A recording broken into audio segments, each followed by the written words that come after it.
Before you walk away from this thing that I love, that I hope you fall in love with called project management, give me a chance to prevent you to stay. But I must warn you, work will be required. Family, we're just going to jump right into the points. Point number one, overcoming imposter syndrome as a project manager. I've made multiple episodes on this, but I know this is something that runs rapid, not just even in the profession of project management, in any profession, because of the fact of that you are feeling that you're unqualified or unworthy. I normally see this a lot more, especially when someone obtains a certification, because they have a mindset of what the expectations are. The expectations with regards to being so high that they're like, I'm never going to achieve this. And then they start going backwards. You see, imposter syndrome can really truly emerge and really make you feel a certain way about how you're leading a project. And when that happens, it starts affecting a lot of other areas of your professional career with regards to leading projects. I see it time and time again. Matter of fact, to be very transparent with you, I experienced it. And that's why I can talk to it so well, because when I got certified, I felt like, okay, now I'm certified. Even though I'd been leading projects, all of a sudden I felt like there was an extra weight on my shoulders or my back because of the fact now the expectation level, because now I'm PMP or now I'm CAPM certified, has went up extremely high. But that was me setting those expectations. There wasn't the business, it wasn't the managers, it was myself. So be careful, family, with involving, or I should say, becoming one. Ooh, I like that, with imposter syndrome. Here's my actionable advice. Document your achievements and review them periodically to build confidence. This is so important, especially if you haven't been in project management no longer than 5 years. You need proof, you need receipts, you need evidence that you can and have done this job. And not only done this job, you've done it well. Focus on continuously learning to reinforce your expertise. Remind yourself that growth is part of the process. That's another thing. Let me park here parenthetically, family. I get it. I really do, because I've been there where you want to impress, or I should say, impress upon the organization that has made a decision to hire you. But they understand something you don't understand. You're like, well, what is that, ED? What they understand is it doesn't matter your experience, you still will need to understand how they do business, how they lead projects. And then you need to blend that in with the style of how you lead projects. So give yourself some grace. So I know you do it. I know you beat yourself up because I've done it, and I have more than a decade of experience, and I've done it throughout my career until I finally had got to a point where I was like, enough is enough already, because I have to make that decision to say, you know what? I'm growing in this role and I'm going to continue to grow. I'm still growing as we speak today. And my last and final step is, or actionable item, surround yourself with supportive network of peers and mentors who can offer you encouragement and validation of your capabilities. Family, I know you guys always hear me talking about mentorship and networking. I'm going to take care of both of those for you so you don't have an excuse to not have a mentor. I'm going to take care of the network so you don't have an excuse not to have a network. But I'm only going to let a selective few in to start off because I want to see how it goes. But if you're interested, leave me a comment, say mentor.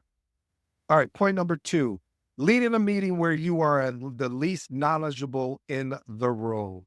You know, one thing as a project manager, and this is common, but a lot of project managers don't talk about this because they want to look astute or intelligent in front of you. Me, I'm gonna be honest with you. I'm gonna tell you right up front, hey, I don't understand this, but I'm willing to learn. I don't understand this. I start asking questions. Your job is to be a facilitator, point blank.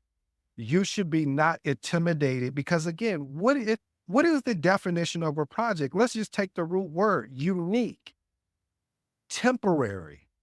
So you're not going to know anything. I don't care if you're the most IT savvy person in the world.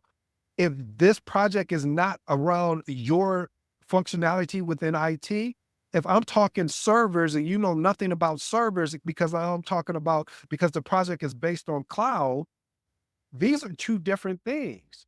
Server and cloud is two different things. And I mean on premises or in the cloud. These are two different things. So give yourself again grace and understand when you are leading a meeting, you will be the least knowledgeable in the room. But your ability to be the least knowledgeable in the room gives you your strength as well. Because it gives you your strength because it allows you to ask questions, to be curious. I've even had it where you have some IT technical resource and they start talking extremely technical. And I say, hey, that sounds great to somebody that can understand that. And I know you know your stuff because you wouldn't have been able to deliver it to me like that. But could you break this down like if you was talking to your mom about what you do, or your dad or your uncle or a family member? Matter of fact, talk to me like it was your child. See, a lot of project managers are nervous to feel like they're beneath or less than. I have no problem saying when I don't know anything because I know I'm willing to learn it. Okay, let me get off my soapbox. Here's my actionable advice. Focus on being a facilitator. Prepare by understanding the objectives of the meeting. Here's the key thing: ask open-ended questions to guide discussion and summarize these key points for clarity. Avoid the pressure to know everything. Again, I'll repeat, avoid the pressure to know everything. Your role is to connect the dots, not to be technical. If your job was to be technical, they would have hired, you should have been the SME, the subject matter expert. If your job was to be technical, they would have hired a technical project manager. But most of the time, when you have somebody that is a super technical, because I work with those, super technical project manager, they have a tendency, no fault of their own, to want to do the work, but then they also have their work as well to work through. So again, give yourself some grace, give yourself some opportunity to learn, and avoid that pressure that I know is building up every time you're leading a new project, or even you're in a project and you feel like you're lost. Point number three, addressing a lack of technical aptitude. Again, I'm gonna address this as well. Not being fully tech savvy can be challenging project management, especially when you're dealing with software or tools. However, even though this can be challenging, you still have an opportunity to do something what most people won't do. And here's my actual advice. Identify the technology you struggle with and schedule dedicated time to learn it. Leverage online tutorials, ask a tech team for a brief training session, or pair up with a tech savvy team member. That's what I do. If I don't understand something, the person that I'm asking questions and you're like, oh yeah, this person really knows their stuff. I'll schedule a one-on-one with them. Hey, listen, I want to get up to speed and understand the technology aspect of things. I'm going to come up. I'm not as smart as you when it comes to this. I'm willing to learn. I'm willing to buy you lunch or whatever it's going to take so we can have that one-on-one conversation. Cause I know that I'm borrowing your time that I can never give back to you. So if you don't mind, I would love for us just to have a technical discussion, and I'm going to take notes and I'll send you the notes that I took so that your time wasn't wasted. If you're open to it, I would also like to record the call. So if I'm ever stuck, I can go back and say, oh, well, that's what he meant when he said on-prem. Oh, that means the server is on premises or in the cloud. Which are you using, Azure or AWS? So again, pairing up with somebody that you deem and ask them to mentor you. If anything, hey, would you mind mentoring me on the technical aspect of things? And again, show your willingness to learn and adapt, family. Point number 4, feeling tolerated, and this is my favorite, and not celebrating. It can be demotivating when your efforts as a project manager go unnoticed. All the blame is placed on you and none of the recognition is seen by others who you're leading. Ooh, I like that. Reason why I like that, family, is because recognition, I don't care who you are. If someone came up and if we're on site and someone came up to you and said, hey, Brian, I really want to let you know that I really appreciate the way that you're leading this project. We've had a couple project managers that has tried to come in to break down the silos and create more a collaborative type working environment. And I appreciate you for doing that. Tell me, how would you feel if an executive walked up and said that to you, or your direct manager, or a direct manager of someone else from your project team or stakeholder? You would have a different thinking. Your mindset would be totally different. Here's my actionable advice. Seek feedback proactively from your team and stakeholders. Number two, highlight your accomplishments during reviews by showcasing how your actions positively impacted project outcomes. Family, in your leading projects, I know a lot of times we want to be humble, and there's a time to be humble.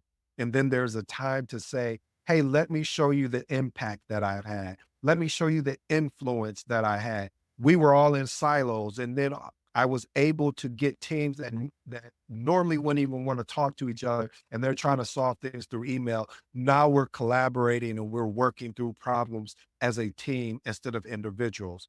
Use this as a platform to create a narrative of your value. Family, you are value. When you step into this thing that I love, that I hope you fall in love with, called project management, you are a leader. Your job is to inspire, influence, and also motivate that team to do better than what they thought they could do. Point number five, handling project team members who don't want to respond to emails after multiple follow-ups. Hey, family, I've been there. Unresponsive team members can delay progress and hinder collaboration. You need to address this behavior early and often. This is what leads to project managers not wanting to be project managers no more, looking at other fields, because of the fact of is that the people that you're emailing do not report into you. You don't most of the time have direct reports as a project manager. And so you're emailing someone and you're asking them for something they made a commitment on. It wasn't like you made the commitment and said, hey, I'll have this done by X date. And then what gets worse is when you send a reminder and then they still ignore you. And you're like, wait a minute, I'm trying to help you because I got to report up and you don't want to answer or respond to my emails, or you act like you didn't see it. Okay, here's my actual advice to address that. After the second follow-up, escalate them by calling them directly or setting up a brief meeting. If if they do not accept your call, or if they do not respond to your meeting invite, I'm going to tell you right now, we're not going to play any games. We're going to get straight to it. First, CC their manager. If the manager doesn't jump in and find out, hey, what's going on, CC their manager, and you keep going up the chain until you can get a response. Be clear about the urgency and impact of their response as well. Reinforce communication protocols during team meetings to set expectations for responsiveness. That's another thing that can cause you to not even want to do this role as a project manager. But some of that accountability is on you because you didn't set the expectation. I always talk about lack of expectation creates frustration. So you need to set the expectation and say, hey, the expectation is when I send an email around a particular task item or whatever, my expectation is that you will respond within 24 hours. Does anyone have any objection to responding within 24 hours? If so, please let me know so we can address it. You have to be direct as a project manager. Or not, you will fall out of love with project management. All right, let's move on to point number six. Why it's important to call on individuals in a meeting when no one speaks up, basically. Family, I had to learn this the hard way. A quick story. So I'm leading this project and we would have meetings, our weekly meetings, and we would get there. And before the meeting, I would send out a request. Hey, these are the things I'm looking to talk about. Could you guys add some more agenda points so we can have a really solid meeting? Nobody will respond. Okay. Next meeting, did the same thing. Nobody will respond. I said, okay, fine. When we came to the third meeting, everybody joined the call and I'm just sitting there and they're like, Edward, what are we talking about? You guys tell me. Every week, I've been sending out a request for us to have a conversation so I can understand the clarity of where we're at. Every week, I do not get engagement like I would expect. And I come up with the agenda based off of what I'm kind of seeing through emails or even looking at the schedule. And this is our meeting. This is not my meeting. This is our meeting for us to address any risk or issues, to address where we're at from a strategy standpoint, where we're at from a schedule, and what else is going on within the project that you need assistance with. And do you know when I sent out the next agenda, I got a lot of responses back. But the point of it being why it aligns with what we're talking about here today is another one of the tips that I use that I actually still do today. And the thing about this is you have to do it off and on, because if you continually to do it, people are going to expect it. I like catching people off guard when it comes to when you're in a meeting and you're doing all the talking. So one of the things I do is maybe one meeting, I'll go around the room and I'll call everybody by name and say, hey, any questions, comments, feedback, or additional thoughts you would like to add to the conversation. If they don't say anything, no problem. And I'll just go around the room. And some days I won't do that. I'll just say, hey, thank you guys for coming out. If anything comes up, please feel free to reach out. And then they get comfortable. And you don't want your team members to get so comfortable that when you do call them, going into my actionable advice, is you want to make sure when you're noticing that you want to have open-ended questions to create a prompt discussion. You want to be able to also acknowledge and appreciate their input to encourage others on the team. So when you are basically acknowledging and appreciating them, I would sometimes, when I had meetings that were so boring and dull and it was always one or two people speaking, I'll send out an email and I'll copy everybody that was in that meeting, and I'll put those two people, hey, I really truly appreciate you really making a commitment to show up to the meeting. And I'll copy their managers, all their managers on there, because now I'm saying what it's saying to the manager. So are you guys just going to his meeting and just sitting there? If that's the case, then maybe we need to get somebody else. So there's a lot of different tips and tricks that you could use to really get people to participate in meetings. And again, rotate this approach to ensure everyone's perspective is heard. Point number 7, fighting off self-doubt. Message, if you're new to the episode, anytime that I say message, this is a point you want to listen to. This is a point, if you're not driving, please take the time to hear all the words, every word that I say, because I definitely believe we all go through this. If you haven't had self-doubt as a project manager, then that means you have not been through really doing project management. Leading a project that you have no skills can set or trigger self-doubt. Have I been there? Absolutely. And the reason why I've been there is because of the fact of facing tight deadlines, deliverables being complex, or me not even understanding the deliverables, people, resource constraints. And I'm creating all of these self-doubts. I'm creating like, man, I shouldn't do this. I should forget, I'm done with this. Is impossible. I don't even see how we're even going to be able to get this project across. And then I catch myself and say, wait a minute, I got a team here. So we're going to collaborate. We're going to work together. We're going to figure out what we need to do to execute to make sure this project is a success. Here's my actionable advice. Reflect on past successes again and write down the challenges you overcome. Remind yourself of the skills and expertise that got you to this point. And family, regular positive self-talk. I know sometimes it can be challenging to talk positive to yourself, especially when you're in the state of mind of you have self-doubt. But put on something that will trigger that, a motivational video, or read a motivational book just to get that, that habit. So you stop having these set negative self-talks with yourself, because it's not doing you any good. It's actually making it worse. So what's better? Why don't you just go ahead and find a positive or motivational type video that you can listen to help and give you some type of encouragement. All right. Point number 8, emphasizing the importance of leading people over mastering every detail. This is really to my new project managers. When I say 0 to 5 years, they have a tendency to feel like they got to know every detail. And I look at it, my analogy is you need to look at your project like you are the CEO without any direct reports.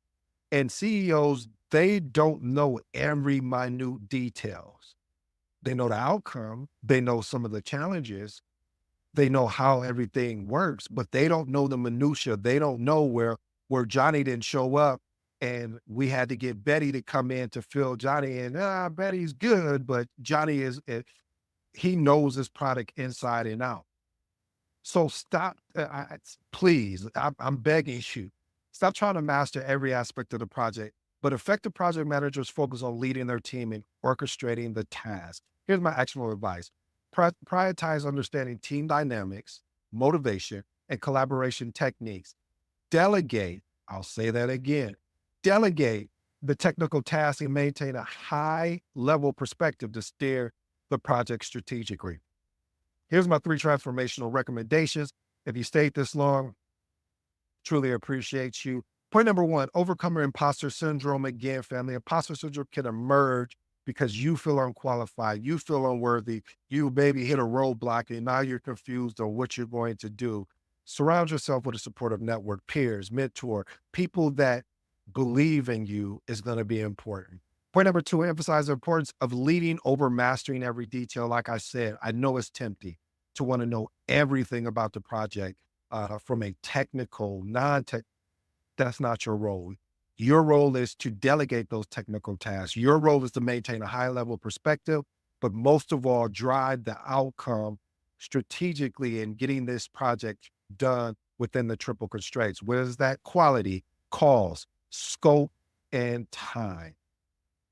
All right. Last and final one, fighting off self-doubt. Like I said, self-doubt can be triggered because you're managing to deadlines or you're managing to complex deliverables. It's crucial to stay focused, determined, and confidence. Confident, excuse me. Here's my actionable tip. I have 2. Remind yourself of your skills and expertise. Number 2, reflect on the past successes and write down how you've overcome them. Well, family, I hope you enjoyed today's episode. I understand how, as a project manager, it can be challenging out there when you're trying to make that tough decision. Should I stay or should I go? And I'm not talking about the organization. I'm just saying project management in general. I can't make you any promises, but I will tell you if you make the decision, not the choice, to say, I'm going to stick it out and find a way. It may be the organization that you're working in. It may be you, but figure it out. Listen to today's episode over and over again. There's 1 or 2, maybe 3 nuggets in there that applies to you that you can start implementing today. I'll give you tonight to think it over, but tomorrow I'm hoping that you take immediate action. I go by the name of ED. For you smart and intelligent folks out there, that just simply means Ed. I appreciate you. Until next time.